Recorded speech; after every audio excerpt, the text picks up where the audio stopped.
유럽의 많은 나라들이 사실 에너지 가지고 지금 위기 상황 고민을 하고 있죠. 저는 기사 보니까 독일이 많이 힘들다고 하던데. 그렇죠. 그러니까 네. 우리나라에서 제일 좋아하는 나라 어느 나라 좋아하세요? 저는 한국이 최고입니다. 대한민국 네. 제외한. 일단 저는 그래도 유럽 쪽이 좀 멋있어 보이긴 멋있어 보이고 한데. 뭔가 좋죠. 네. 여유 좀 있어 보이고. 네네. 그래서 대한민국에서 가장 이제 좋아하시는 분들이 많은 나라가 사실 독일이에요. 독일. 예, 독일은 이제 항상 배울 게 많다. 우리가 이렇게 이야기를 하죠. 네. 그래서 이제 독일 같은 경우는 재생에너지가 이제 많이 이제 깔려 있는 나라고. 네네. 그래서 이제 우리도 독일 뒤를 따라서 그렇게 가야 된다. 독일이 재생에너지가 가장 많이 깔려 있나요? 그러니까 이제 가장 많이는 아닌데 네. 독일은 되게 경제 대국이잖아요. 네. 큰 나라잖아요. 우리랑 비슷하게 이제 물건도 많이 만들고 에너지 소비가 되게 많은 나라인데 네네. 그런 나라가 태양광, 풍력 이런 걸 통해 가지고 이제 탈탄소 쪽으로 가다 보니까 네. 이제 우리나라나 일본 입장에서 봤을 때는 이제 괴로운 거예요. 왜 괴롭죠? 우리 그러잖아요. 아유 다 힘들어요. 그거 못해요. 이렇게 말을 해야 되는데. 근데 하고 있구나. 한 친구가 저 할 수 있습니다. 그러면서 저 앞에 가 있으면 다른 두 친구는 너는 왜 안 해? 막 이런 거잖아요. 보면은. 그렇구나. 그래서 독일은 이제 에너지 전환에 있어서는 가장 모범 이제 국가다라고 네네. 알려져 있는데 이 우크라이나 전쟁 올해 2월달에 이제 벌어서 지금까지 진행되고 있는 우크라이나 전쟁으로 인해 가지고 가장 어려움을 겪고 있는 나라가 이제 독일이에요. 그러면 저 1등인 줄 알았는데 예. 갑자기 힘들어지니까 그 봐라 왜 먼저 앞서 나갔냐 이렇게. 그러니까 사실은 되겠네요. 이제 1등하는 이제 비밀이 네. 이제 드러난 거죠. 드러난 거죠. 옷 밑에 이렇게 뭔가 컨닝 페이퍼가 있었나? 뭐 이제 이런 생각이 있는 거죠. 네. 그러니까 독일 같은 경우는 이제 전체 이제 에너지 가운데 이제 많은 에너지를 러시아로부터 이제 받아왔고 그중에 천연가스 같은 경우는 한 50%, 60% 이상을 이제 러시아에서 파이프라인으로 쭉 네. 받아왔던 거죠. 보면은. 네네네. 그런데 이제 이 독일 같은 경우가 여러 가지로 가스 공급이 원활해지지 않다 보니까 최근 들어서 이제 많은 어려움이 이제 있는 거죠. 보면은. 방금 50에서 60%라고 하셨으니까 예. 그럼 엄청난 어려움을 겪게 될 것 같은데 네. 이 독일의 지금 현재 에너지 소비 현황이 어떻길래 그런가요? 그러니까 이제 뭐 딱 2022년 통계는 아직 안 나왔으니까 네네. 2020년 자료를 보면 전체적으로 봤을 때 이제 석유가 한 34%, 천연가스 27%, 네. 석탄 16%, 그 다음에 재생에너지 17%. 아까 미국이 재생에너지 12%. 예. 이거 더 많죠.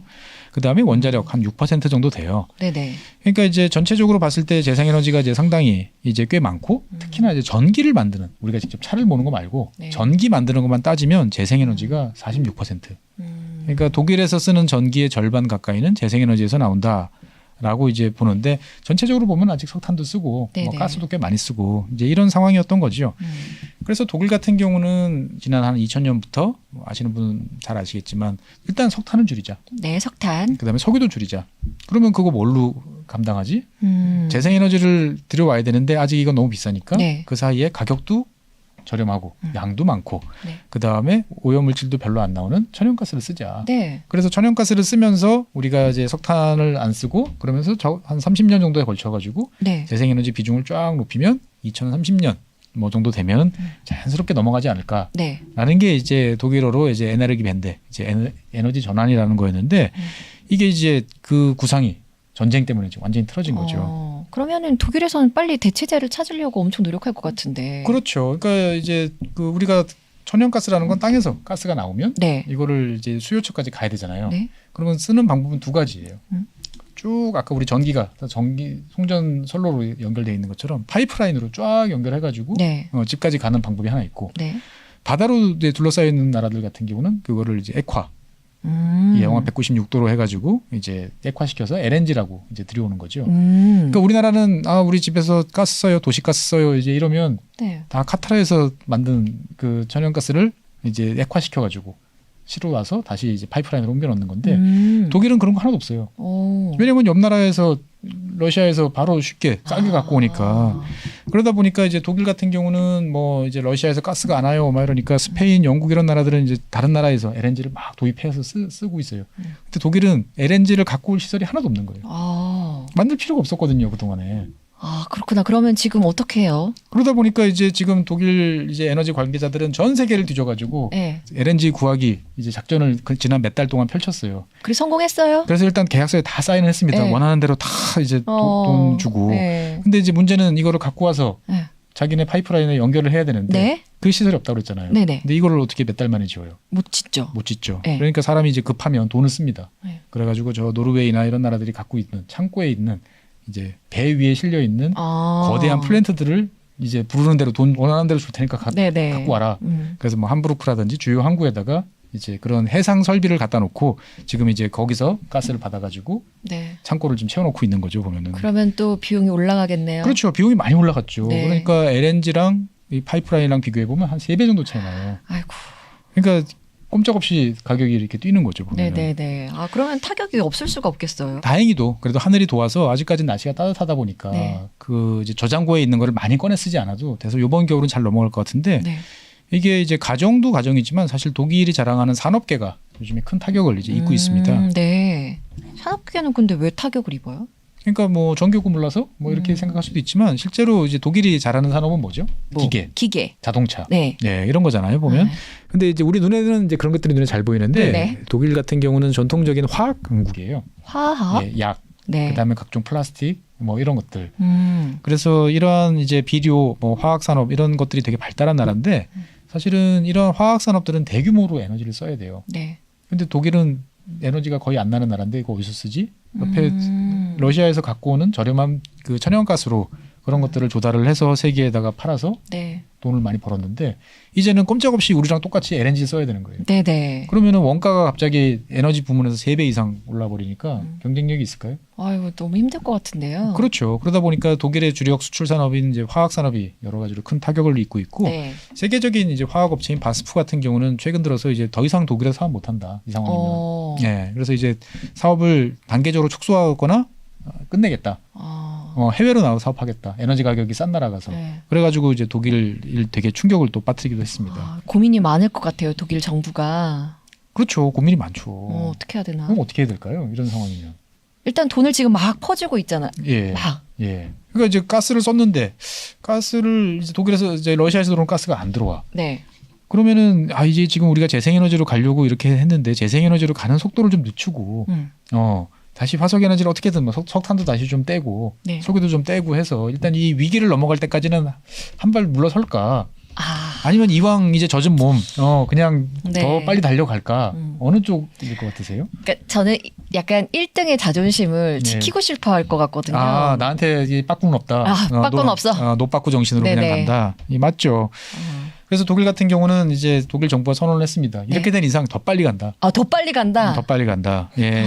더 봐라. 우리가 이제 화석 에너지 쓰면은 이렇게 된다고 그랬는데 좀 천천히 가자 그래가지고 여유를 뒀더니 지금 이렇게 된 거 아니냐. 지난 4월달에 발표했어요. 이제 2035년까지 에너지 소비의 100% 재생에너지 간다. 야. 예. 35년이면 이제 몇 년 남았죠? 얼마 안 남았. 10몇 년 남았. 네. 13년 남은 거잖아요. 그런데 2030년까지 전체 전력량의 80%를 달성한다. 이거 약간 도박일 것 같은데요. 어떻게 보세요? 모르겠어요. 어떻게 될지 안 될지는 모르겠는데 일단 독일 사람들은 또 계획 잘 세웁니다. 또 계획 세워놓으면 또 꾸역꾸역 해요. 네. 그래서 일단은 뭐 지켜봐야 될 것 같은데 2030년이라고 그러면 이제 8년 남았어요. 얼마 안 다 갔으니까 남았네. 이제 뭐 7년 남은 상황인데 네.